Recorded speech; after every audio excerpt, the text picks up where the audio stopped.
Hi, I'm Raj Samson Rajven, representing International Society of Human Development and Equality, ISHE. It's called ISHE. Is registered with ASIC Australia for last few years. I'm the current representative of this organization, non-profit organization. Today, I'm here to support particularly international students and possibly domestic students also may be in the similar situation. Problem with the students is that because of the lockdown imposed to address COVID-19, students have not been able to earn, and today they are in a situation they may not be able to pay their fees, and government is not able to relax their criteria because of the internal bureaucratic arrangements, or maybe not willing to.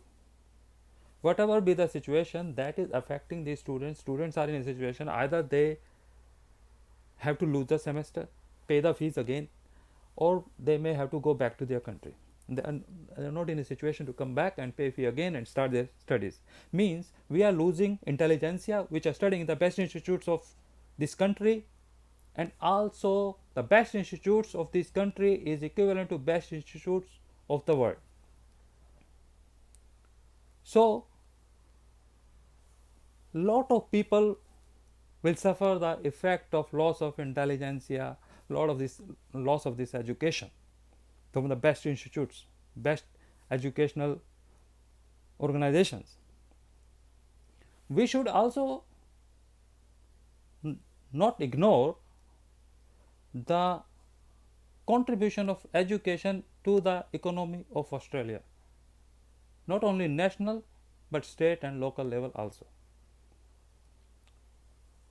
Students do not contribute only by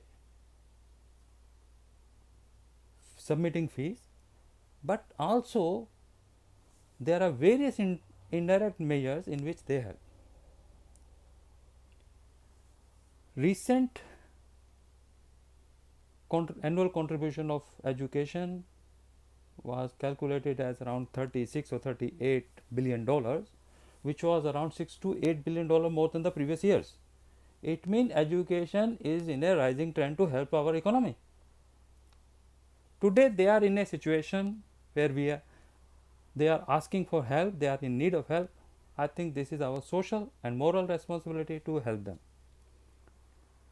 Obviously, I can't ask many, but anybody who is able to afford to help may please come forward to help them. And I will particularly thank the people from Melbourne who have taken initiative to help the students. So anyway, good luck. I wish you succeed in this step which you have taken to help the students, and thank you very much. Bye. My good wishes with you.